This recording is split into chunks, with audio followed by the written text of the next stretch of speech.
Hello मित्रों, मैं doctor रोशन पुनः से आपका बहुत बहुत स्वागत है। आइए बात करते हैं हम फिर राजस्थान की हिस्ट्री पर। अजय सोलंकी जुड़ गए। गुड इवनिंग भाई अजय। आज हम फिर बात करेंगे राजस्थान की हिस्ट्री पर और आज हमारा जो टॉपिक होगा वो गुर्जर प्रतिहार वंश होगा। आपने राजपूतों की उत्पत्ति के सिद्धांत किए हैं। आपने अब पहला वंश आपका जो चल रहा है वो गुर्जर प्रतिहार वंश। वैसे तो 4 वंश अग्निवंशीय माने जाते हैं, जैसे गुर्जर प्रतिहार वंश, जैसे परमार वंश, सोलंकी वंश यानी चालुक्य वंश और एक चौहान वंश। इस अग्निवंशियों में चंद्रप्रदाय की पृथ्वीराज रासो के अनुसार जो सबसे पहले स्थान पर है, आज हम उसकी बात करेंगे और वो है गुर्जर प्रतिहार वंश। आइए शुरू करते हैं। आभानेरी तथा राजौरगढ़ के कलात्मक वैभव किस काल के हैं? आभानेरी और राजौरगढ़ के कलात्मक वैभव किस काल के हैं? चूंकि मैंने पहले टॉपिक का नाम डाल रखा है तो इसलिए स्वाभाविक रूप से आपका उत्तर जो होगा गुर्जर प्रतिहार वंश, जो करेक्ट है गुर्जर प्रतिहार वंश।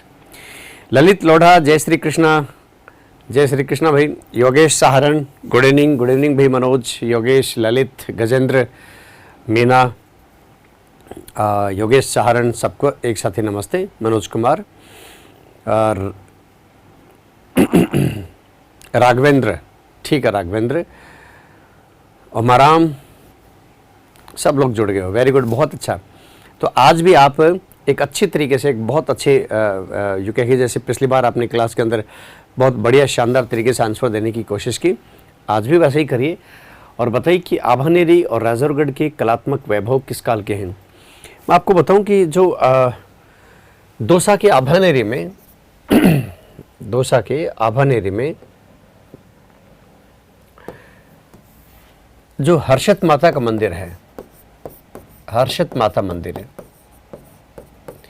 ये हर्षत माता मंदिर ये प्रतिहार वंश का है। यद्यपि चौहान शासक ने निर्माण करवाया परंतु काल प्रतिहार का है। अब आप कहेंगे सर कैसे, आप चौहान भी कह रहे हैं प्रतिहार भी कह रहे हैं।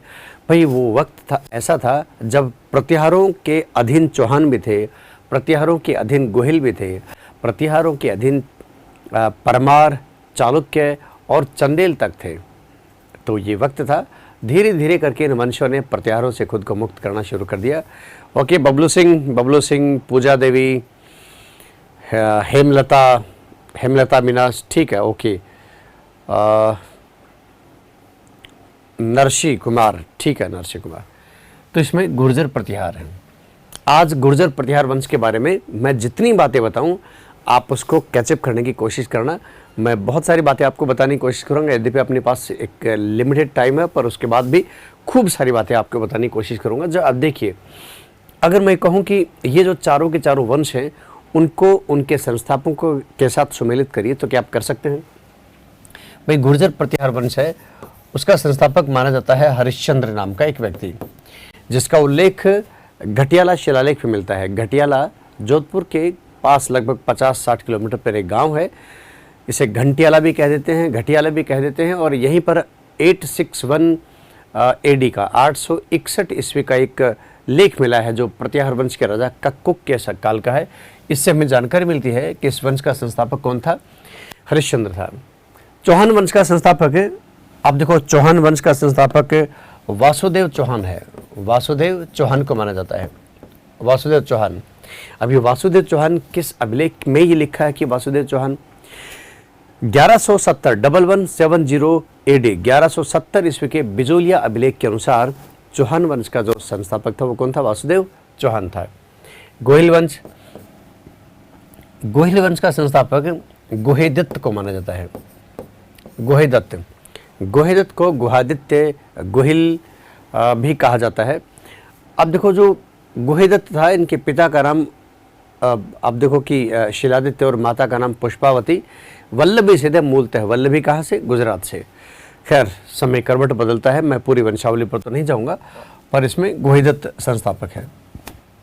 राठौड़ वंश का संस्थापक रावसिहा है। रावसिहा राठौड़ वंश के संस्थापक। तो राठौड़ों के बारे में भी डॉक्टर गोपीनाथ शर्मा तो यूँ कहते हैं कि भाई राठौड़ है, राष्ट्रकूट से राठौड़ शब्द बना। पर गौरीशंकर हीराचंद ओझा कहते हैं कि बदायूं के राठौड़ों के वंशज हैं और कर्नल जमस्टोड, लेफ्टिनेंट कर्नल जमस्टोड के annals and antiquities of Rajasthan के अनुसार जो राठौड़ हैं वो जो कन्नौज के गहड़वाल हैं उन्हीं गहड़वालों की शाखा है, उन्हीं के वंशज हैं। ठीक है, ओके भाई। अंकित शर्मा सर कांस्टेबल में भी पढ़ा था, बहुत अच्छी बात है। अब दोबारा रिपीट करने की कोशिश करो और जो अतिरिक्त बात लगे वो याद करने की कोशिश करो भाई। और कौन है? रामदयाल सर ये रीट का है क्या? आपने किसके लिए अप्लाई किया है बताओ? बलवीर लाल जांगड़। ठीक है, तो चलिए शुरू करते हैं। तो एक तो ये मैंने सुमेलित कर दिया है, इस प्रश्न का उत्तर भी दे दिया है। प्रत्येक वंश के संदर्भ में बहुत सारे प्रश्न हैं इसमें दिए गए हैं। जो टॉपिक आपको मैं पढ़ा रहा हूँ, मानी ये प्रत्याहार वंश है। प्रत्याहार वंश आपके किसी भी एग्जाम में, राजस्थान से रिलेटेड एग्जाम में अगर ये प्रत्याहार वंश आपके आ रहा है तो फिर आपके लिए ये क्लास लाभदायक है। चाहे वो कांस्टेबल की हो, चाहे वो रीट की हो, या सेकंड ग्रेड की हो, या फर्स्ट ग्रेड की हो, चाहे आरएस की हो, राजस्थान हिस्ट्री में जहाँ भी आपके वंश और उसमें प्रत्याहार वंश आया है, निश्चित रूप से आपके लिए क्लास लाभदायक है। तो चलिए आगे बढ़ जाते हैं। गुर्जर प्रत्याहार वंश का अंतिम शासक था कौन सा? भाई गुर्जर प्रत्याहार वंश का संस्थापक हमने देखा हरिश्चंद्र, और अंतिम शासक कौन था? यशपाल, राज्यपाल, महेंद्रपाल सेकंड और महिपाल। फटाफट कमेंट करके मुझे बताओ। अजय सोलंकी सर ये प्रतिहार और परिहार एक ही है क्या? भाई प्रतिहार तो एक ही बात है। अब देखो परमार और पवार ये भी एक ही बात है। ऐसे ही आप देखो दिल्ली में जो तोमर और तंवर वो भी एक ही बात है। ठीक है ना? वो कितने क्लास का है? ये क्लास लगभग आपके 40 क्लास होने वाली हैं। ठीक है, 35-36 के अकॉर्डिंग क्लास होने वाली हैं ये कुल मिलाकर के। तो अब जितनी होगी उसके माइनस कर दिए, बाकी क्लासेस आगे होने वाली हैं। तो चलिए इसमें यशपाल इसमें अंतिम शासक है। अब आपको मैं कुछ और जानकारियाँ एक सूची के अंदर देने की कोशिश करूँगा, शॉर्ट एंड स्वीट। ठीक है ना? शॉर्ट एंड स्वीट एक क्लास, और इसमें आप ये देख लीजिए कि जो प्रत्याहार वंश है, इस प्रत्याहार वंश की सबसे पुरानी शाखा कौन सी है? मंडोर शाखा है। मंडोर शाखा है। प्रत्याहार वंश का जो संस्थापक है, प्रत्याहार वंश का जो संस्थापक है वो किसको माना गया है? हरिश्चंद्र को माना है, हरिश्चंद्र को। ठीक है। प्रत्याहार वंश की जो मंडोर शाखा है, उस मंडोर शाखा का संस्थापक है वो रज्जिल को माना गया है। रज्जिल ने 560 ईस्वी में इस शाखा को शुरू किया था, और रज्जिल हरिश्चंद्र की क्षत्रिय रानी भद्रा का तीसरा बेटा था। इसी प्रकार आप देखो कि जो भीनमाल शाखा है, प्रतिहारों की जो भीनमाल शाखा है, जो सबसे ताकतवर शाखा मानी जाती है, इस भीनमाल शाखा का संस्थापक, प्रतिहारों की भीनमाल शाखा का जो संस्थापक है मित्रों, उसको माना जाता है नागभट्ट सेकंड को। उसका नागभट्ट फर्स्ट को माना जाता है। परंतु अगर मैं कहूं कि प्रत्याहार वंश का वास्तविक संस्थापक, रियल फाउंडर ऑफ प्रत्याहार डायनेस्टी, प्रत्याहार वंश का वास्तविक संस्थापक, प्रत्याहार वंश का वास्तविक संस्थापक, तो इसमें नाम आएगा वत्सराज का। अब आप देख रहे हो कि इसमें संस्थापक में कई आ गए। भाई इस वंश का संस्थापक, प्रत्याहार वंश का संस्थापक हो गया हरिश्चंद्र, मंडोर शाखा का संस्थापक हो गया रज्जिल, भीनमाल शाखा का नागभट्ट फर्स्ट, और प्रत्याहार वंश का वास्तविक संस्थापक वत्सराज को माना जाता है। अगर मैं कहूं कि प्रत्याहार वंश का सर्वाधिक शक्तिशाली शासक, तो उसका नाम आएगा मिहिर भोज।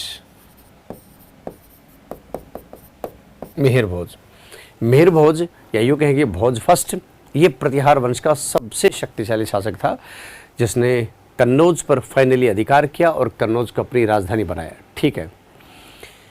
सर PDF अपलोड करवा दिया करो क्लास के बाद। ठीक है, बार बार मत करो, ये कमेंट टेक्निकल टीम पढ़ लेती है, एक बार में ही पढ़ लेती है, चिंता मत करो। उत्कर्ष संस्थान है वो बड़ा एक्टिव है इस मामले में, तो इस सूची को एक बार देख लीजिए।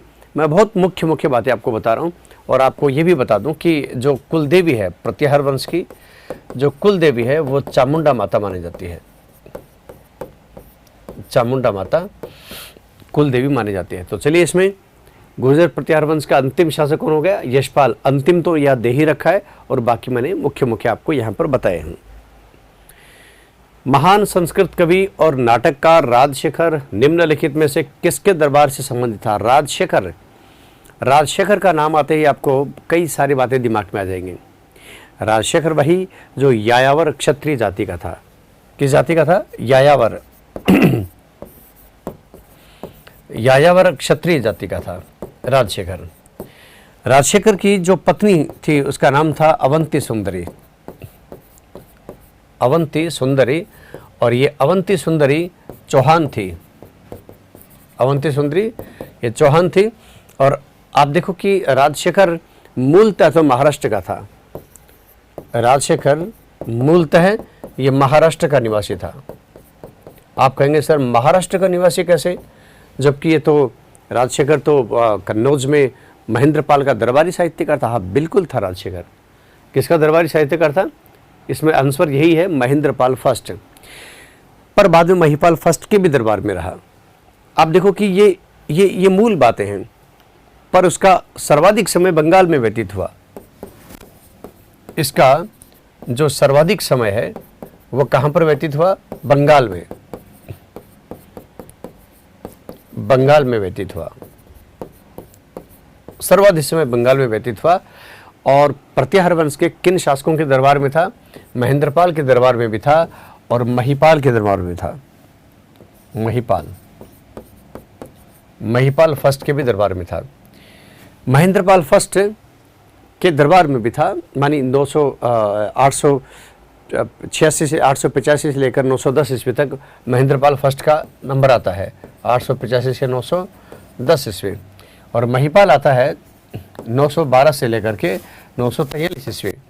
इस बीच दो साल है, 10 से 12, वो एक बहुत सेकंड नाम का एक कमजोर शासक था। तो इनके काल में था। राजशेखर की कई सारी रचनाएं आप सब जानते हैं। राजशेखर की रचनाओं में जो सबसे इंपॉर्टेंट रचनाएं हैं वो आप देखो, काव्य मीमांसा आप याद करते हो, काव्य मीमांसा। एक कर्पूर मंजरी आप याद करते हो, कर्पूर मंजरी। ऐसे ही आप देखो कि विद्यासाल भंजी का एक बहुत बढ़िया किताब है, विद्यासाल भंजी का, विद्यासाल भंजी का। और इसी प्रकार बाल रामायण और बाल भारत, बाल रामायण और बाल भारत। बाल भारत के ऊपर प्रश्न पूछा गया है कि प्रचंड पांडव के नाम से कौन सी किताब को जाना जाता है, तो यही है। इसी प्रकार से आप देखो भुवन कोश भी इनकी एक किताब है, भुवन कोश भी इनका एक ग्रंथ है। पर मैं कह रहा हूँ कि सबसे इंपॉर्टेंट आपके लिए जो किताब है वो ये 2 किताबें याद कर लीजिए, 2 किताबें। अवंती सुंदरी के आग्रह पर जो किताब लिखी वो कर्पूर मंजरी, यानी अपनी पत्नी के आग्रह पर राजशेखर ने जिन ग्रंथों की रचना की उसमें एक ग्रंथ ही है कर्पूर मंजरी है, एक ही ग्रंथ है ये इस प्रकार का। तो मैंने आपको ये भी बताया कि महेंद्रपाल और महिपाल के दरबार में राजशेखर था। राजशेखर मूलतः महाराष्ट्र से था, यायावर क्षत्रिय जाति का था। एक चौहान वंश की अवंती सुंदरी से विवाह किया और इसका अधिकांश समय बंगाल में व्यतीत हुआ, परंतु कन्नौज में भी ये महेंद्रपाल फर्स्ट और महिपाल फर्स्ट के दरबार में रहा। बाद में यहाँ से वो चेदी वंश यानी कलचुरी वंश के एक शासक के दरबार में आ गया, युवराज फर्स्ट के दरबार में आ गया। वहीं पर उसने कुछ ग्रंथों की और भी रचना की थी। ठीक है, यायावर के बारे में और भी बताओ सर। भाई यायावर एक महाराष्ट्र की क्षत्रिय जाति यायावर क्षत्रिय है। ठीक है, वैसे यायावर घूमने फिरने वाले को कहते हैं, यायावर घुमंतु, यायावर मानिए घुमंतु, तो घुमंतु क्षत्रिय, और ये भी अपने जीवन में घुमंतु ही रहा। ठीक है, बाल रामायण, हरविलास, बिल्कुल ठीक है। हरविलास मैंने नहीं लिखा, लिख देता हूँ हरविलास। तो एक हरविलास तो ठीक है। तो ये जितने भी किताबें हैं अपने आप में अच्छा प्रश्न आपके लिए। और भी राजशेखर की खूब सारी बातें हैं राजशेखर की।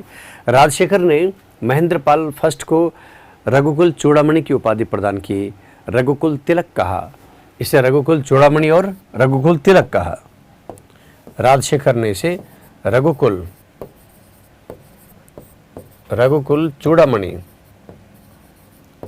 चूड़ामणि कहा और रघुकुल तिलक कहा। और राजशेखर ने महिपाल को रघुकुल मुक्तामणि कहा, मुक्तामणि कहा। तो ये याद रख लीजिए कि राजशेखर ने रघुकुल चूड़ामणि और रघुकुल तिलक किसको कहा और रघुकुल मुक्तामणि किसको कहा। इस पैनल पर जितनी जानकारी मैंने यहाँ पर लिखी हैं, आशा करता हूँ कि ये जानकारी आप सब लोग ठीक से देख रहे होंगे। सब ऊपर से निकल रहा है, कुछ समझ में नहीं आ रहा, प्लीज़ सर थ्योरी पढ़ा दो। हाँ बिल्कुल नेहा, थ्योरी पढ़ा देंगे, पर अभी जो चल रहा है वो तो चलने दो ना। मुझे ऐसा लगता है कि आप धैर्य मत खो, आप जितना मैं पढ़ा रहा हूँ आप उतना पढ़ लो कि वे राजशेखर नाम का एक कवि था और वो प्रत्याहार वंश के एक राजा महेंद्रपाल के दरबार में रहा, उसके बाद वो महिपाल के दरबार में रहा। दोनों का काल मैंने आपको दिया और दोनों को उन्होंने कौन कौन सी उपाधियाँ दी, है ना, ये सब मैंने। तो जितनी आप जानकारियाँ ले रहे हैं, मुझे लगता है कि अगर किसी आप में से किसी बच्चे ने पहले से ये वंश पढ़ रखा है तो उसको जानकारी होगी कि कितनी महत्वपूर्ण जानकारी इसमें मैंने यहाँ पर लिखी है। ठीक है, चलिए आगे। समझ आ रहा है sir? Okay, thank you. Pratihara के किस शासक ने पिल्लापणे की उपाधि धारण की? बहुत बढ़िया। अच्छा, आपको जो नए बच्चे हैं वो देखिए ज़रा, मैं राजस्थान का एक मैप बनाने की कोशिश करता हूँ कि भाई ये राजस्थान विषम कोणीय चतुर्भुज की आकृति का अपना राजस्थान है। अब इसमें आप देखिए कि मैं यहाँ पर मंडोर दर्शा रहा हूँ। ये क्या है? मंडोर है। और ये भीनमाल है। ये क्या है सा? ये यहाँ पर मैं लिख रहा हूँ भीनमाल, ये भीनमाल है। यहाँ पर मैं एक उज्जैन शब्द लिख रहा हूँ, उज्जैन मध्य प्रदेश में, उज्जैन जहाँ महाकाल मंदिर है। और यहाँ उत्तर प्रदेश में कन्नौज है, मैं कै लिख रहा हूँ। ठीक है ना। ये प्रतिहार वंश की जो ब्रांचेज है उन ब्रांचेज में सबसे मुख्य ब्रांचेज हैं। वैसे नैणसी ने, मोहनोत नैणसी ने प्रतिहार वंश की 26 शाखाओं का उल्लेख किया। कितनी? प्रतिहार वंश की 26 शाखाएं बताई हैं। तो बहुत अच्छा प्रश्न है कि गुर्जर प्रतिहार वंश की 26 शाखाओं का उल्लेख किसने किया? नैणसी ने किया। और इसमें सबसे पुरानी शाखा यही है, ओल्डेस्ट है, मंडोर शाखा। ये सबसे प्राचीन शाखा है, ये सबसे प्राचीन। और जो भीनमाल शाखा है ये सर्वाधिक शक्तिशाली शाखा है। भीनमाल शाखा सर्वाधिक शक्तिशाली शाखा। तो प्रतिहारों की सबसे पुरानी शाखा कौन सी? मंडोर। प्रतिहारों की सबसे ताकतवर शाखा कौन सी? भीनमाल। ठीक है। और नैणसी ने प्रतिहारों की कितनी शाखाएं बताई? 26। नैणसी ने गोहिल वंश की कितनी शाखाएं बताई? 24। ठीक है। प्रश्न क्या है? पिल्लापणे की उपाधि धारण की। तो पिल्लापणे की जो उपाधि है वो इस मंडोर वाले ने धारण की थी। और मंडोर में लगभग 10 शासक, 10 हम शासक पढ़ते हैं, हुए तो बहुत सारे, पर 10 शासक हम पढ़ रहे हैं। उसमें से एक शासक है नरभट्ट। क्या नाम है? नरभट्ट। इसी नरभट्ट ने पिल्लापणे की उपाधि धारण की थी। पिल्लापणे का मतलब होता है गौ व ब्राह्मण का रक्षक। गौ व ब्राह्मण का रक्षक, गौ व ब्राह्मण का रक्षक। यानी जो इंटेलेक्चुअल क्लास है, जो किसी देश को आगे बढ़ाए, जैसे हमारे साइंटिस्ट हमारे आगे बढ़ाते हैं, हमारे शिक्षक हमें देश को आगे बढ़ाते हैं, तो जो समाज को दिशा दे उस वर्ग की रक्षा मुख्य रूप से। और इकोनॉमिक जो अर्थव्यवस्था का जो एक तरह से आधार है, गाय ऋग्वेद काल से लेकर के बाद तक आधार रहा है। और राजस्थान की धरती तो ऐसा रही है कि जहाँ के योद्धाओं ने गाय की रक्षा के लिए अपने प्राणों का बलिदान दिया और उनको हमने लोक देवता के रूप में सम्मान भी दिया, चाहे वो गोगा जी हैं, तेजा जी हैं, तो आप सब जानते हैं।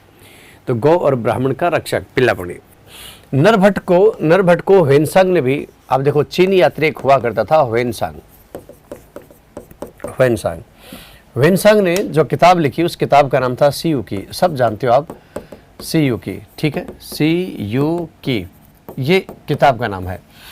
ह्वेनसांग चीनी यात्री था, 7वीं शताब्दी में भारत आया था। कौन सी शताब्दी में? 7वीं शताब्दी में भारत आया। उस समय हर्षवर्धन नामक एक पुष्यभूति वंश का राजा कन्नौज को राजधानी बनाकर राज कर रहा था। सीयूकी का मतलब होता है पश्चिमी देशों की यात्रा का वर्णन। पश्चिमी देशों की यात्रा का वर्णन, ठीक है। तो इस किताब के अंदर यानी ये ह्वेनसांग इस ग्रंथ के अंदर नरभट्ट के लिए जो शब्द काम में लेता है वो काम में लेता है पेल्लो पेल्ली, पेल्लो पेल्ली, ठीक है, पेल्लो पेल्ली, जिसका मतलब होता है साहसिक कार्य करने वाला, साहसिक कार्य करने वाला, जिसका अर्थ होता है साहसिक कार्य करने वाला। यानी नरभट्ट को पेल्लो पेल्ली किसने कहा? ह्वेनसांग ने कहा। और नरभट्ट ने जो उपाधि धारण की वो कौन सी थी? पिल्लापणी। तो पिल्लापणी का अर्थ क्या होता है, पेल्लो पेल्ली का अर्थ क्या होता है, आप दोनों देख लीजिए। तो इसमें मैंने कुछ मुख्य मुख्य बातें बताने का प्रयास किया। नरभट्ट ने एक मंदिर बनवाया था मित्रों, उस मंदिर का नाम था विष्णु मंदिर। कौन सा? विष्णु मंदिर का निर्माण करवाया। तो नरभट्ट द्वारा बनवाया गया मंदिर कौन सा? विष्णु मंदिर। जबकि शिलुक ने जो मंदिर बनवाया था वो था सिद्धेश्वर महादेव मंदिर। शिलुक ने जो मंदिर बनवाया वो सिद्धेश्वर महादेव मंदिर, ये उसका नाम था, महादेव मंदिर, ठीक है। भोगभट्ट नाम का एक ऐसा व्यक्ति, भोगभट्ट भोगभट्ट के बारे में कोई महत्वपूर्ण बात नहीं। नागभट्ट फर्स्ट के बारे में तो बहुत सारी महत्वपूर्ण बातें हैं। नागभट्ट फर्स्ट जो 730 से लेकर 760 तक रहा और भीनमाल शाखा का संस्थापक था।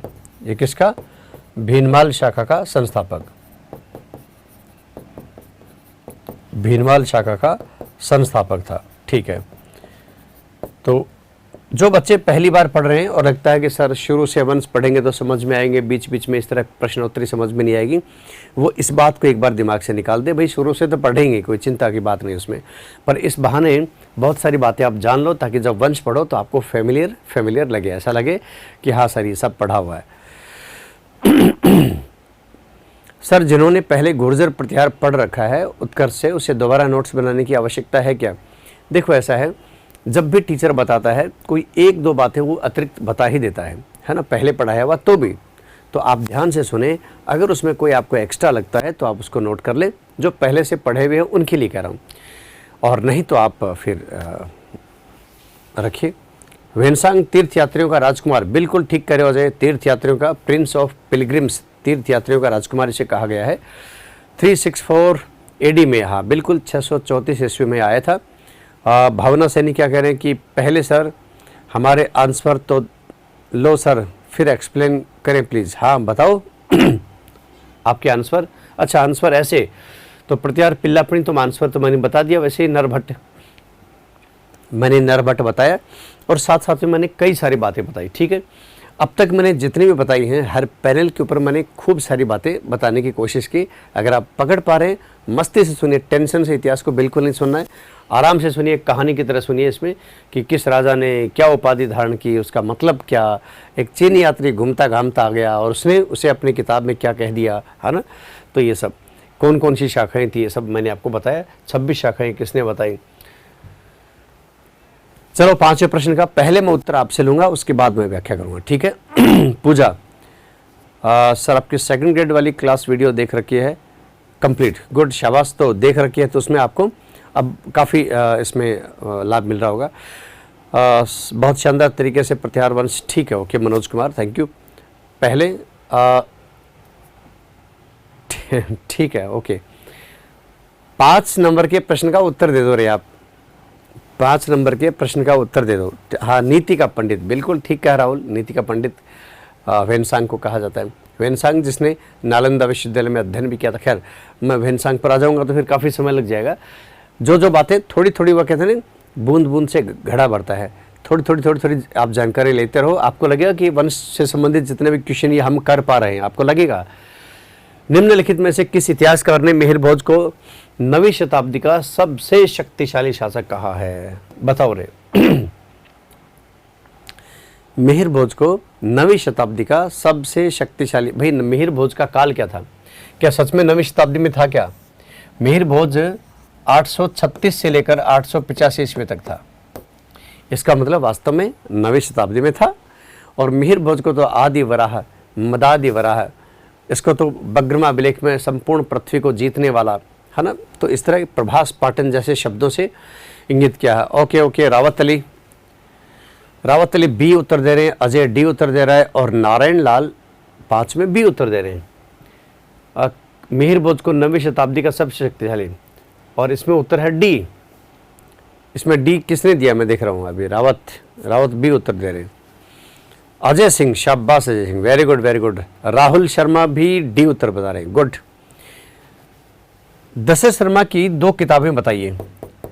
जो डॉक्टर दशरथ शर्मा जो चूरू जिले के निवासी थे, डॉक्टर दशरथ शर्मा ने जिन्होंने चौहानों पर भी खूब सारा काम किया, उनकी किताबों के नाम बता सकते हैं आप?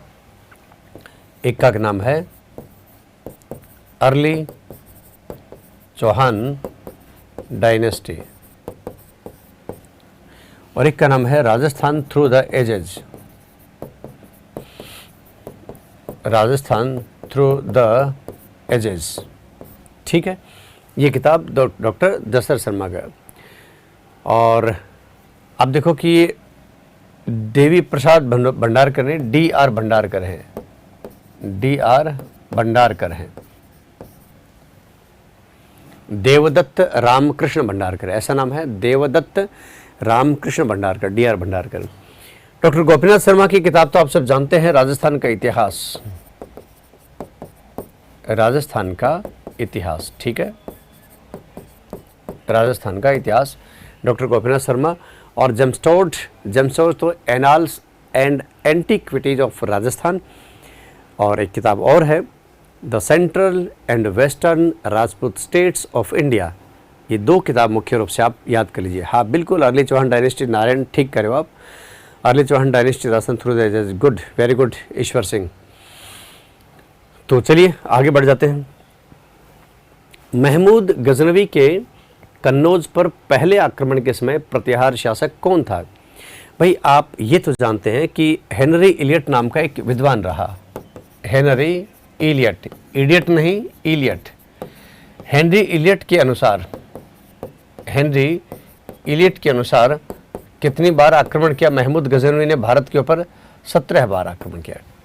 हेनरी इलियट के अनुसार महमूद गजनवी गजनी का निवासी था, अफगानिस्तान के गजनी का, इसीलिए नाम क्या हो गया? गजनवी हो गया। अपने भाई को मारकर महमूद गजनवी सिंहासन पर बैठा था। 1030 में इसकी डेथ हो गई थी। तो 1001 से लेकर 1028 तक भारत के ऊपर 17 बार आक्रमण किया। ठीक के हेनरी इलियट के अनुसार ये 17 बार थे। तो प्रश्न है कि जब महमूद गजनवी ने कन्नौज पर आक्रमण किया तब पहली बार कन्नौज पर, इसका मतलब एक से ज़्यादा बार किया, एक से ज़्यादा बार यानी 2 बार आक्रमण किया। तो चलिए राहुल ए उत्तर बता रहा है भाई, भावना भी ए उत्तर बता रही है और अजय बी उत्तर बता रहा है, ईश्वर सिंह सी उत्तर बता रहा है। ठीक है ईश्वर सिंह, और प्रियंका ए। चलो देख लेता हूं मैं। राज्यपाल, तो जिसने ए उत्तर बताया, जैसे पूजा ने ए उत्तर बताया, राहुल ने ए उत्तर बताया, अनुराग ने ए उत्तर बताया, तो करेक्ट, वेरी गुड। अंतिमा जुड़ गए आप भी, अंतिमा मीना।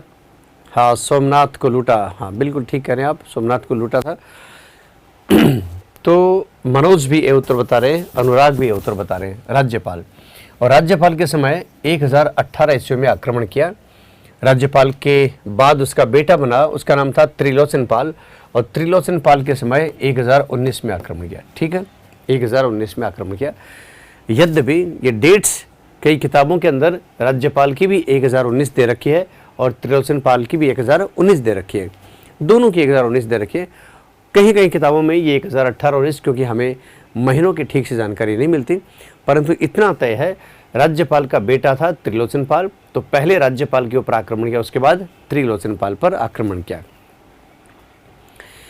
हाँ last ruler of Chauhan dynasty, हाँ चौहान राज्य का जो अंतिम रूलर था वो पृथ्वीराज चौहान थे, वो अजमेर वालों में। तो बाकी आप कहोगे सर रणथंभौर वालों में तो हमीर थे, आप कहोगे सर जालोर के चौहानों में, तो फिर मैं कहूँगा कानड़देव चौहान थे। तो इस प्रकार चौहानों के बारे में हम बात करें तो अलग अलग बात करेंगे चौहानों के बारे में। तो ये महमूद गजनवी की बात है। तो राज्यपाल, अच्छा एक बात देखिए आप, मैंने आपको जो बच्चे ऑफलाइन क्लास मेरी ले चुके हैं उनको मैंने आपको बताया ज़रूर होगा कि जब दक्षिण भारत, जब कन्नौज पर, आप देखो यहाँ पर कन्नौज है, उत्तर प्रदेश में कन्नौज है, जब कन्नौज के ऊपर महमूद गजनी का, यहाँ पर गजनी की कल्पना करिए, अफगानिस्तान में गजनी की कल्पना करें। गजनी से जब कन्नौज पर आक्रमण किया था शुरू में 1018 में, जब राज्यपाल हुआ करता था, ठीक है। तो राज्यपाल छोड़ के भाग गया, मानी कन्नौज छोड़कर भाग गया था। यहाँ पर एक वंश राज कर रहा था उस समय, उस वंश का नाम था चंदेल, और चंदेल वंश का एक राजा था, उस राजा का नाम था विद्याधर।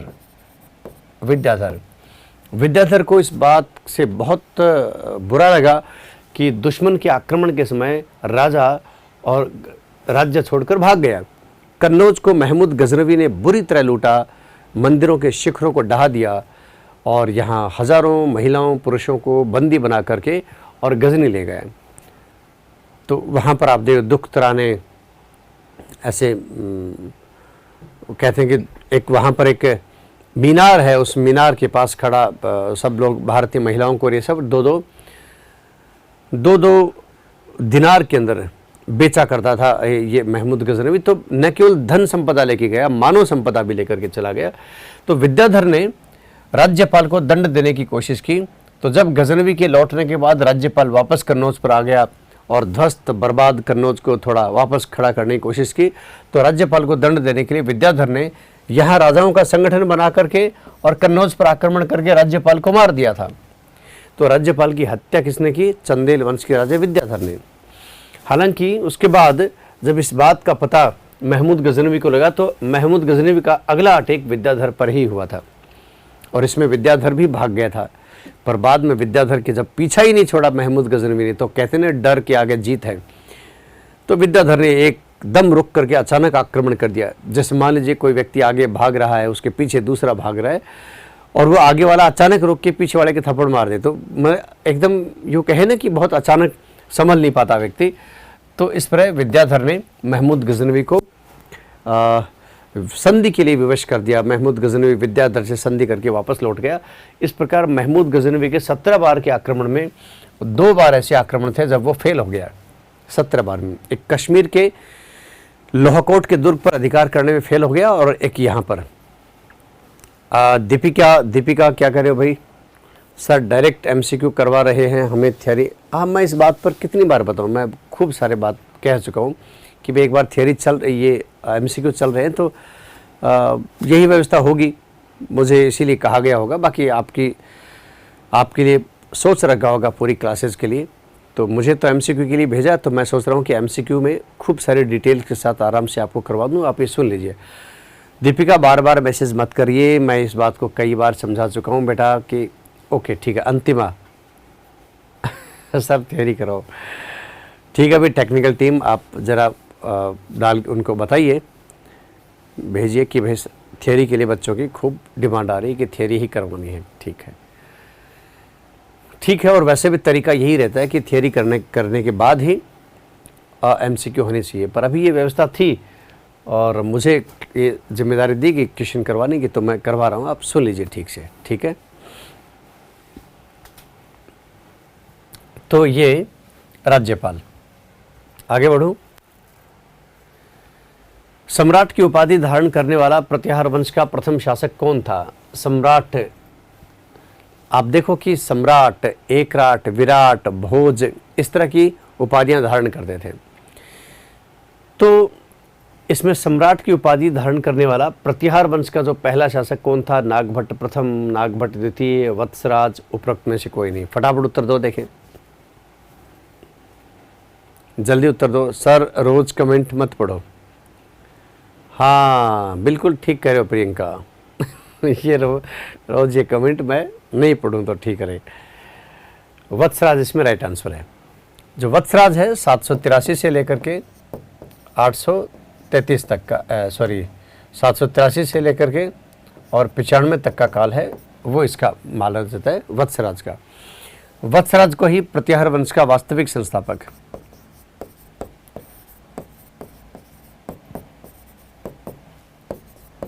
प्रतिहार वंश का वास्तविक संस्थापक माना जाता है। एक अच्छा प्रश्न आपको बताता हूं कि वत्सराज के समय एक वली प्रबंध लेख है, ध्यान से सुनना भाई, है ना, आपके लिए मैं मुख्य बहुत अच्छी बातें बता रहा हूं। जो वली प्रबंध लेख है, इस वली प्रबंध लेख से हमें जानकारी मिलती है कि इस काल में कुछ रीति रिवाज, कुछ परंपराएं, कुछ प्रथाएं प्रचलन में थी। तो प्रत्याहार काल में कौन से प्रथा प्रचलन में थी, या वली प्रबंध लेख से प्रत्याहार काल में किस प्रथा का उल्लेख नहीं मिलता है या मिलता है? अगर ऐसा प्रश्न आए तो आप देखो कि इसमें एक प्रथा का मिलता है सती प्रथा, ठीक है सती प्रथा। ऐसे ही एक नियोग प्रथा का प्रचलन मिलता है, नियोग प्रथा, नियोग प्रथा। और इसी प्रकार एक देवदासी प्रथा, देवदासी प्रथा, ठीक है।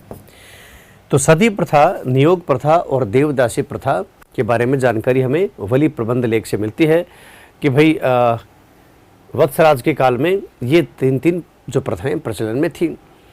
आपको कौन से इसमें प्रथा के बारे में जानकारी नहीं है, आप मुझे कमेंट करके लिख दें, उसकी मैं व्याख्या कर दूंगा।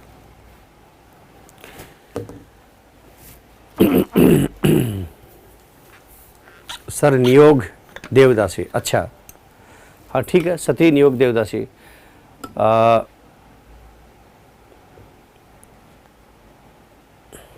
सर अब ठीक किया, पढ़ दिया आपने।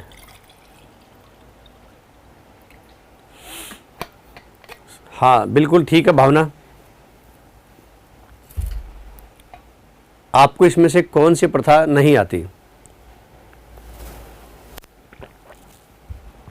मैं नहीं पता। नियोग प्रथा के बारे में अंतिमा कह रही है भाई, नियोग प्रथा में ऐसा है, नियोग प्रथा में ऐसा है कि यदि किसी महिला का पति उसे संतान देने में सक्षम नहीं है, या फिर वो कहीं विदेश चला गया है और वो लौट के नहीं आया है, या फिर वो मर गया है और उस महिला की संतान नहीं है, तो उसका जो समाज है वो ये तय करेगा कि वो किसी एक व्यक्ति से वो संतान प्राप्ति कर ले, ताकि कम से कम वृद्धावस्था में तो उसके बुढ़ापे का सहारा हो जाए। तो इस प्रकार से जो संतान प्राप्ति होती है उसको क्या बोला जाता है? ये नियोग प्रथा कहते हैं। देवदासी प्रथा में गांव से एक बालिका, शुरू से ही एक बालिका अर्पित कर दी जाती है मंदिर को, वो जीवन भर मंदिर की ही सेवा करती है, माने देवदासी कहलाती है।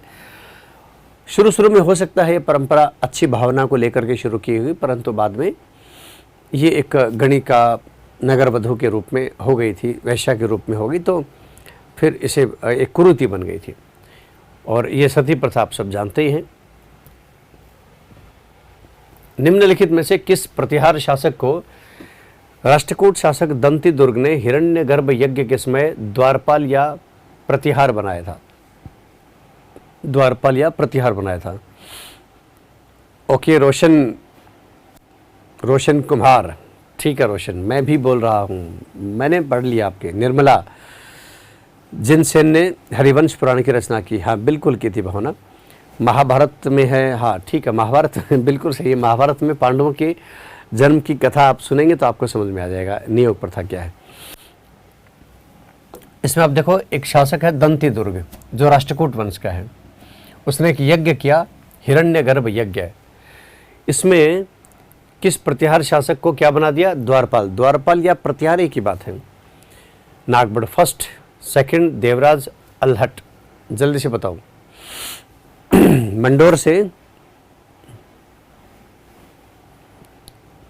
मंडोर से क्या भीनमाल कैपिटल कैसे? अरे मंडोर वालों में से एक व्यक्ति नागभट्ट फर्स्ट ने आकर के भीनमाल को राजधानी बना लिया। इसमें क्या है? 8 में ए का, गिरिराज 8 में ए का बता रहे हैं, अलका 8 में बी का बता रहे हैं, और सरिता 8 में ए का बता रहे हैं। शाबाश, बहुत बढ़िया, नागभट्ट फर्स्ट। रेखा बिल्कुल सही है।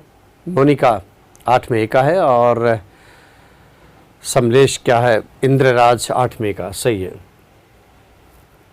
अब ये जो दंती दुर्ग है, ये दंती दुर्ग राष्ट्रकूट वंश का था। राष्ट्रकूट कर्नाटक में राज करते थे और उनकी राजधानी मान्यखेत, आजकल मालखेड़ नाम का एक स्थान है। निम्नलिखित में से किस प्रतिहार शासक को इंद्र के दंभ का नाशक कहा गया है? इंद्र के दंभ का नाशक कहा गया है, तो ऐसा प्रतिहार शासक बताओ जिसे इंद्र के दंभ का नाशक। हाँ ठीक है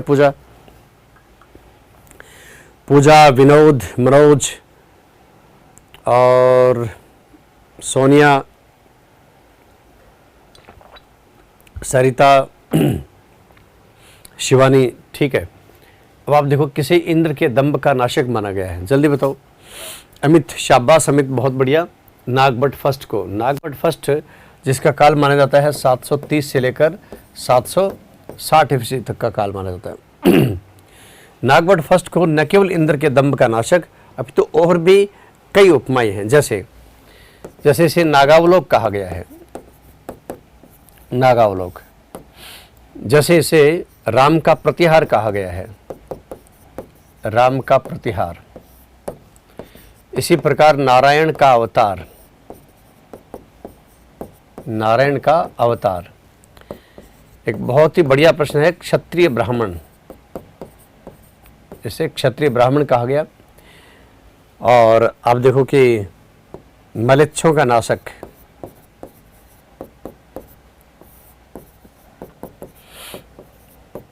मलेच्छों का नाशक, ये सब इसे कहा गया है।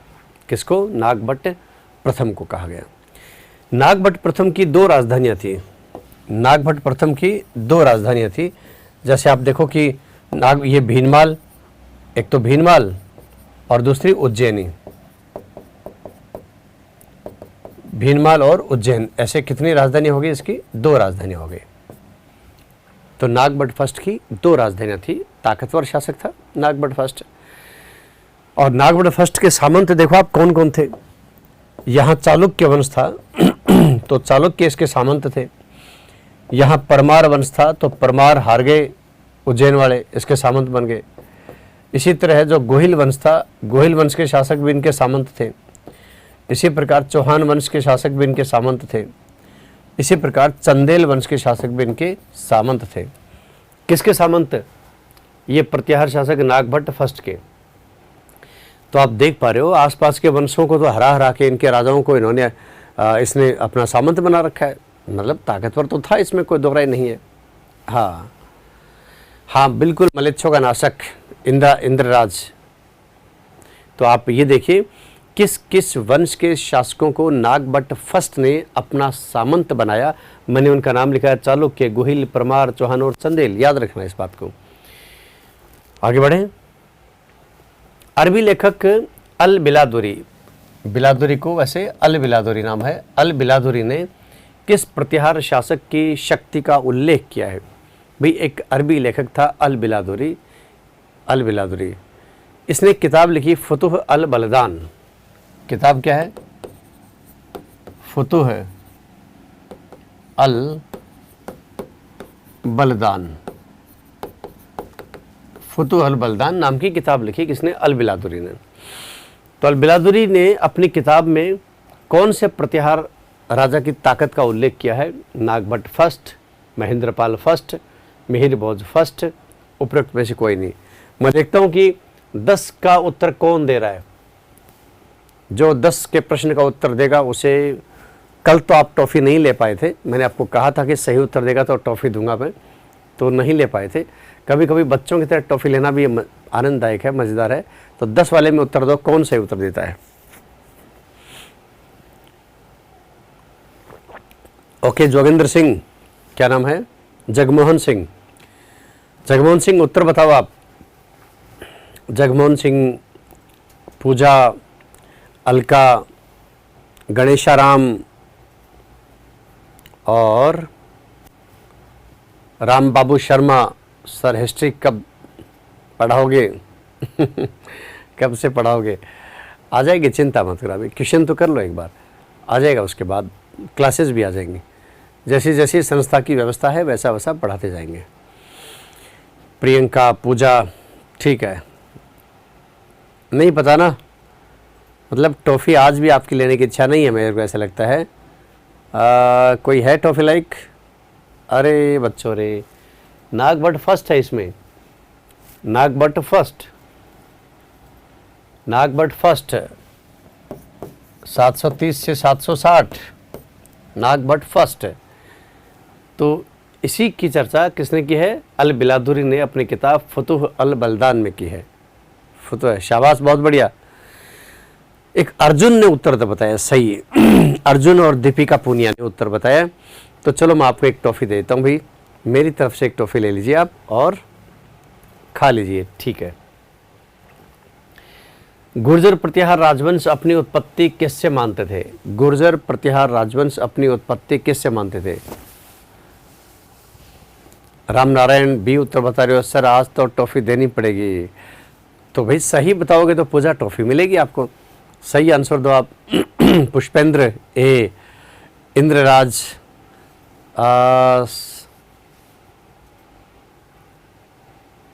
अच्छा ठीक है, ये आपका पापा का नाम है, आपका नाम भावना है, ओके ठीक है। तो गुर्जर प्रतिहार किससे उत्पत्ति मानते थे? जल्दी बताओ। शाबाश गोपाल, वेरी गुड गोपाल। गोपाल का आंसर एकदम करेक्ट है, लक्ष्मण से। लक्ष्मण से गुर्जर प्रतिहार वंश के शासक अपने आप को भगवान राम के भाई लक्ष्मण का वंशज मानते थे। इसी प्रकार मैं आपसे कहूं कि कछवाहा वंश के शासक अपने आप को भगवान राम के भाई कुश का राम के पुत्र कुश का वंशज मानते थे।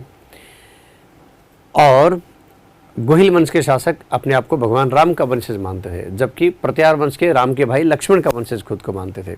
ठीक है। हाँ अर्जुन, अर्जुन देख लिया मैंने, अंतिमा, ठीक है। तो लक्ष्मण, आप देखो कि जब वनवास हुआ भगवान राम को, जब 14 वर्ष का वनवास हुआ, तो आप सब जानते हैं कि वनवास के दौरान उन्होंने वन के अंदर अपनी एक शानदार कुटी बनाई, चारों ओर यूँ करके बाउंड्री की। अब रात को तो पहरा देना पड़ेगा ना, सब सो नहीं सकते, तो फिर लक्ष्मण है वो ही रात को पहरा देते रहे। यानी लक्ष्मण ने राम के द्वारपाल के रूप, भगवान राम के भाई लक्ष्मण ने किसके रूप में काम किया? लक्ष्मण ने द्वारपाल के रूप में काम किया, द्वारपाल या प्रतिहार के रूप में कार्य किया, प्रतिहार के रूप में कार्य किया। और लक्ष्मण के वंशज प्रतिहार वंश के शासक खुद को मानते हैं, लक्ष्मण ने प्रतिहार का काम किया, इसलिए ये भी अपने नाम के साथ क्या लगाते हैं? प्रतिहार। ये बात किसने कही है? R.C. Majumdar, according to R.C. Majumdar. R.C. Majumdar, Ramesh Chandra Majumdar ने कहा कि भाई वनवास के दौरान 14 वर्ष का वनवास हुआ था राम जी को। वनवास के समय लक्ष्मण ने राम के प्रतिहार का कार्य किया, और इसलिए ये लक्ष्मण के जब वंशज मानते हैं तो ये भी अपने अपने नाम के साथ प्रतिहार लगाते हैं। अच्छा पूजा जंगम, आपका आंसर सही था, टॉफ़ी। तो अभी टॉफ़ी एक पुरानी टॉफ़ी ही, इस तरह की टॉफ़ी चलती है यूँ करके, संतरे की टॉफ़ी कहलाती है, उसमें यूँ संतरे की टॉफ़ी, बहुत ही बढ़िया। और उस समय इतना क्रेज़ था टॉफ़ी का, इस डिज़ाइन की टॉफ़ी का, 1 रुपये की 4 आती थी, तो एक देता हूँ आपको आज, ठीक है। तो लक्ष्मण का वंशज। कुवलय माला ग्रंथ की रचना किस प्रतिहार, आपको मैं अच्छी अच्छी और बातें बताने वाला हूँ। कुवलय माला नाम आया है तो कई सारी बातें आप खुद भी बताइएगा। कुवलय माला ग्रंथ की रचना किस प्रतिहार शासक के शासनकाल में हुई? कुवलय माला, नागभट्ट सेकंड, नागभट्ट फर्स्ट, वत्सराज, मिहिर भोज। जल्दी से बताओ रे। अमित, R.C. मजूमदार, बिल्कुल ठीक है। संतरे की टॉफ़ी, हाँ अजय बिल्कुल, वह संतरे की टॉफ़ी कहलाती है, गुड। अंतिमा, हाँ सर ठीक है। अरविंद, अरविंद क्या है? डिंडोर, अरविंद डिंडोर, गुड इवनिंग भाई, गुड इवनिंग। जल्दी बताओ, इसमें आंसर दो, इतना समय नहीं, खट से आंसर दे दिया करो। अच्छा पुष्पेंद्र, पुष्पेंद्र ए उत्तर बता रहे हो। 12 में, अरे 12 में नारायण भी बता रहा है, very good, very very very very good. Kuvalayamala ग्रंथ की किस प्रतिहार शासक शासन का? वत्सराज, वत्सराज। अच्छा कुवलय माला की रचना किसने की? उद्योतन सूरी ने की, उद्योतन सूरी ने, उद्योतन सूरी ने कुवलय माला ग्रंथ की रचना की। अच्छा कुवलय माला ग्रंथ की रचना किस दुर्ग में बैठकर की? तो जालोर दुर्ग में बैठकर की, जालोर दुर्ग में, जालोर दुर्ग में बैठकर रचना की। अब आप कहेंगे सर बैठकर क्यों लिख रहे हो, खड़े होकर भी हो सकता है। खड़े होकर साधारणता नहीं करते, बस कहने को आ गया कि जालोर दुर्ग में बैठकर रचना की, तो मानी इसकी रचना कुवलय माला की रचना किसके दुर्ग में हुई? जालोर दुर्ग में हुई, दुर्ग में हुई, ठीक है। अगर ये आपको अच्छा नहीं लगता तो जालोर दुर्ग में हुई। जालोर दुर्ग का निर्माण किसने करवाया? नागभट्ट फर्स्ट ने। नागभट्ट फर्स्ट, प्रतिहार वंश का शासक नागभट्ट फर्स्ट जालोर दुर्ग का निर्माता है। सुकड़ी नदी के किनारे है, सुवर्णगिरी पहाड़ी पर है, इसीलिए जालोर दुर्ग को सुवर्णगिरी दुर्ग भी कहते हैं। अच्छा इस ग्रंथ में 18 भाषाओं का जिक्र है। कितने? 18 भाषाओं का उल्लेख है। परंतु एक प्रश्न पूछा गया कि मरु भाषा का उल्लेख, मरु भाषा का सबसे पुराना उल्लेख किसमें है? वो कुवलेमाला में है। बहुत अच्छा प्रश्न। आपने अगर पीछे 2-3 साल के एग्जाम दिए होंगे तो आपको ये प्रश्न आपको मिल गया होगा कि मरु भाषा का सबसे पुराना उल्लेख किसमें मिलता है? तो कुवलेमाला में मिलता है। उद्योतन सूरी ने इसी कुवलेमाला ग्रंथ में मंडोर वाले एक शासक रहा है, उसका नाम था कक्कुक, उसको प्रतिहार वंश का कर्ण कहा। इसी किताब में कहा, मंडोर शाखा के कक्कुक नाम के एक राजा को प्रतिहार वंश का कर्ण कहा। हाँ सर, 18 लैंग्वेज के बारे में बताएं जिसमें से एक राजस्थानी भी थी। हाँ बिल्कुल, 18 के 18 तो मेरे को देखो पता नहीं है कौन कौन से इसमें, क्योंकि साधारणतः किताब में यही लिखा है कि 18 भाषाओं का उल्लेख है और उसमें मरु भाषा, एक मरु भाषा जिसका प्राचीनतम उल्लेख हमें इसी किताब में मिलता है। तो किताबों में भी यही लिखा है। उसके लिए तो फिर कुवलेमाला पढ़नी पड़ेगी। क्या नाम है? कामना देशवाल, आप शायद अभी जुड़े हो कामना, कल तो आपका नाम मैंने देखा नहीं था। ठीक है। मिहिर भोज के बारे में एक बात बता दूं कि मिहिर भोज को प्रतिहारों में पितृहंता शासक कहा जाता है। इसने अपने पिताजी की हत्या कर दी साहब। प्रतिहारों में पितृहंता शासक कौन? मिहिर भोज ने अपने फादर की हत्या कर दी साहब। फादर कौन थे इनके पिताजी थे रामभद्र की हत्या कर दी और हत्या करके उसके बाद शासक बने, तो पितृहंता शासक कहलाए। क्या ये पितृहंता प्रतिहारों में ही थे या राठौड़ों में भी थे या चौहानों में भी थे या गुहिलों में भी थे? तो बिल्कुल थे ना। आप देखो राठौड़ों में कौन? राठौड़ों में पितृहंता कौन? राठौड़ों में अजीत सिंह। राठौड़ों में पितृहंता पहले तो राव मालदेव और फिर उसके बाद बख्त सिंह। मालदेव ने अपने पिता राव गांगा की हत्या की, बख्त सिंह ने अपने पिता अजीत सिंह की हत्या की। तो ये राठौड़ों में है। इसी प्रकार आप देखो कि जगदेव ने अपने पिता किसकी हत्या की बताओ? जगदेव ने अपने पिता अर्णोराज की हत्या की। इसी प्रकार आप देखो कि उदा ने अपने पिता कुंभा की हत्या की, महाराणा कुंभा, और इसने अपने पिता अर्णोराज की हत्या की, जिसे इतिहास में आनाजी भी कहा जाता है। और इसने अपने पिता अजीत सिंह की हत्या की, अजीत सिंह। और मालदेव जी ने अपने पिता गांगा की हत्या की, राव गांगा की हत्या की। ठीक है। तो इस प्रकार आप देखो कि पितृहंता खूब। अगर मैं कहूँ कि भारत में प्रथम पितृहंता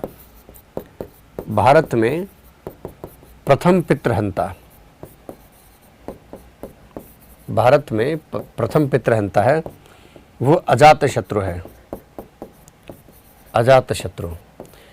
अजातशत्रु ने अपने पिता बिंबिसार की हत्या की। ये मगध के हर्यक वंश से संबंधित थे। मानी कौन से वंश के थे? हर्यक वंश के थे। तो भारत के पहले से लेकर राजस्थान के कुछ पितृहंता, प्रतिहारों में पितृहंता, ये सब आपको मैंने बताया है। निम्नलिखित में से किस प्रतिहार शासक के शासनकाल में अल-मसूदी भारत आया था? अब आप देखो, वास्तव में तो अल-मसूदी जो भारत आया था वो महिपाल फर्स्ट के काल में आया था, पर चूंकि इसके निकट में तो यही पड़ता है। इस तरह के कभी प्रश्न आए तो ध्यान रखना कि अल-मसूदी महिपाल के काल में आया था। महिपाल फर्स्ट उसके काल में आया था, जबकि सुलेमान ये मिहिर भोज के काल में आया था। सुलेमान मिहिर भोज फर्स्ट के काल में आया था। पर अगर प्रश्न ऐसा ही बना दे तो इसमें एकदम निकट, भाई महिपाल से जस्ट पहले कौन था? महेंद्रपाल था। तो एकदम निकट ये है तो हम उत्तर दे सकते हैं। बाकी सही उत्तर क्या है? महिपाल है, सही उत्तर है। पर अपने को ज्ञान जरूर होना चाहिए कि महिपाल फर्स्ट ने जब 912 ईस्वी में शासन शुरू किया और 910 ईस्वी में महेंद्र पाल ने ख़त्म कर दिया था। तो माने निकट यही उत्तर है।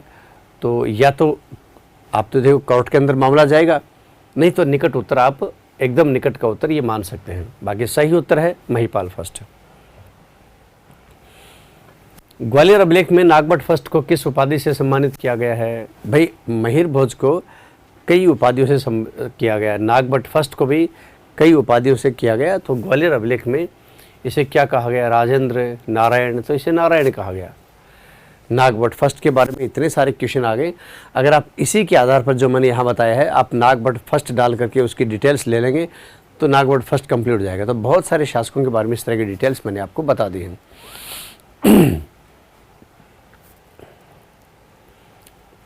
गुर्जर प्रतिहार वंश में सर्वाधिक शासनकाल किसका था? तो देख लीजिए सर्वाधिक शासनकाल किसका था। भाई वत्सराज का 783 से लेकर के 95 में था, 12 साल था। 795 से 833 किसका था? नागभट्ट सेकंड का था। तो 833 मानी 33 में 5 और जोड़ लीजिए, 38 साल हो गए। मिहिर भोज है वो 833 से लेकर 836 से लेकर 885 था। तो देख लीजिए कौन सा मामला है। तो मिहिर भोज हो गया ना। मंडोर के प्रतिहार वंश का मूल पुरुष कौन सा रहे? हरिश्चंद्र। मंडोर के प्रतिहार वंश का मूल पुरुष हरिश्चंद्र था। निम्नलिखित में से किस गुर्जर शासक प्रतिहार शासक को रणहस्तिन कहा गया है? तो रणहस्तिन यानी युद्ध का हाथी, ये उसी को कहा गया जिसे जयवराह की उपाधि कवि दुग्गल ने दी थी। मैं शुरू में आपको बता चुका था, मानी वत्सराज। मंडोर के प्रतिहार वंश की वंशावली किस प्रतिहार शासक से शुरू हुई? तो रज्जिल से। भाई मंडोर के मैं आपको शुरू में आपको सूची में यही बताया था, याद करिए। उसमें रज्जिल ने मंडोर शाखा शुरू की थी। रज्जिल ने मंडोर शाखा शुरू की। तो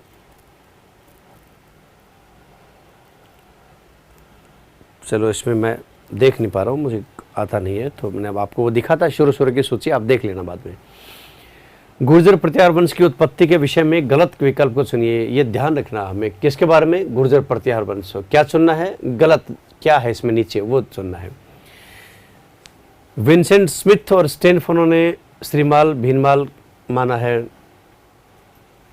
ठीक है। कनिंघम महोदय के अनुसार ईरानी मूल के थे, गलत। कनिंघम के अनुसार तो कुषाणु के थे। ईरानी तो कहता है कौन? ईरानी कहता है कैनेडी, KUR कैनेडी, वो ईरानी कहता है। कनिंघम तो कुषाण कहता है। तो गलत यही है, मिल गया अपने को। स्मिथ, ब्यूलर, हर्नले आदि विद्वानों ने प्रतिहारों को होणों की संतान माना है, बिल्कुल ठीक है। तो इसमें गलत यही था और अपने को यही पूछा है। मंडोर का गढ़ इंदा शाखा के प्रतिहारों ने कैसे दहेज के रूप में दे दिया था? किसे दहेज के रूप में दे दिया था? रे चुंडा को, राव चुंडा राठौड़ को दे दिया था, या राव चुड़ा राठौड़ को दे दिया था, क्योंकि राव चुड़ा राठौड़ ने इंदा को वापस मंडोर प्राप्त करने में सहायता की थी। मंडोर पर मुस्लिम मुल्तान से आने वाले मुस्लिम आक्रमणकारी का अधिकार था। तो वापस इंदा ने चुंडा की सहायता से मंडोर पाया था, खुश हुआ उसकी वीरता से और अपनी बेटी का विवाह उसके साथ कर दिया और मंडोर ही दहेज में दे दिया। तो ये राइट आंसर यही है। ये जो कक्क नाम है ना, ये कक्क, ये मंडोर का प्रतिहार शासक था, ये कक्क। और ये आप देखो कि व्याकरण का ज्ञाता था, व्याकरण व ज्योतिष का ज्ञाता था। अच्छा प्रश्न आपके लिए, व्याकरण व ज्योतिष का ज्ञाता, व्याकरण व ज्योतिष का ज्ञाता। राव सिंह जो थे वो राठौड़ वंश के संस्थापक थे। राजस्थान में राठौड़ वंश के जो संस्थापक थे वो राव सिंह थे, संस्थापक थे। वीरमदेव तो आप देखो, वीरमदेव सन ऑफ कानड़ देव, जालोर वाले, वो फिरोजा वाला प्रसंग आपने लव स्टोरी सुनी होगी, तो कभी चर्चा आएगी आगे तो हम बात कर लेंगे, ठीक है। जालोर के गुर्जर प्रतिहार वंश का संस्थापक किसे कहा जाता है? जालोर के गुर्जर प्रतिहार, भाई जालोर का गुर्जर प्रतिहार वंश, सीधी बात है भीनमाल का। भाई भीनमाल कहाँ है? अरे जालोर में। तो आपको मैं शुरू में ही बता चुका था कि भीनमाल के प्रतिहार वंश की शाखा का संस्थापक कौन था? नागभट्ट फर्स्ट था। घुमा फिरा के किसी प्रकार पूछ लें। मैंने आज की क्लास के जो शुरू का प्रश्न था उसमें जो सूची बना के दिया ना, उसमें बहुत सारी बातें उसमें आ गई थी। ठीक है, सरियत चुंडा वही है क्या जो मलिनाथ जी के? हाँ वही है, वही चुंडा है। त्रिकोणात्मक संघर्ष, भाई त्रिकोणात्मक संघर्ष तो आप देख, मैंने आपको इसमें बता दिया था कि भाई कन्नौज पर अधिकार को लेकर के एक तो गुर्जर प्रतिहार और एक राष्ट्रकूट और दूसरा इधर से पाल, इन सब ने लड़ाई लड़ी किस पर अधिकार करने के लिए? कन्नौज पर अधिकार करने के लिए। इसी को कहा जाता है त्रिपक्षीय या त्रिराज्य या त्रिकोणात्मक संघर्ष। इसमें ध्रुव ने, यानी प्रतिहार वंश का शासक हुआ करता था, एक ध्रुव है, मैं बता दूंगा अगले कभी आएगी बातचीत आगे तो। और यहाँ को हुआ करता था वत्सराज, और उसमें ये हुआ करता था धर्मपाल। तो ध्रुव ने किसको हराया? वत्सराज को हरा दिया था। तो राइट आंसर क्या है? ध्रुव ने किस प्रतिहार शासक को पराजित किया? वत्सराज को पराजित किया। ठीक है, तो ध्रुव ने वत्सराज को हरा दिया था। किस अरबी यात्री ने प्रतिहार शासक मिहिर भोज को इस्लाम का शत्रु कहा? तो इस्लाम का शत्रु किसने कहा? सुलेमान ने। सुलेमान मिहिर भोज के काल में ही आया था। तो फिर आप देखो कि सुलेमान ने ही इसे इस्लाम का शत्रु कहा, इस्लाम की दीवार कहा, अरबों का शत्रु कहा, और भारत को सुलेमान ने काफिरों का देश कहा। ठीक है, तो बहुत सारे प्रश्न हो गए हैं। तो आज इतना ही। आज की भांति कल भी आप इंटरेस्ट लेना और पढ़ के आना। आप प्रतिहार वंश भी पढ़ के आना, आप चौहान वंश भी पढ़ के आना, विशेष रूप से अजमेर का चौहान वंश। Thank you very much. जय हिंद, जय भारत।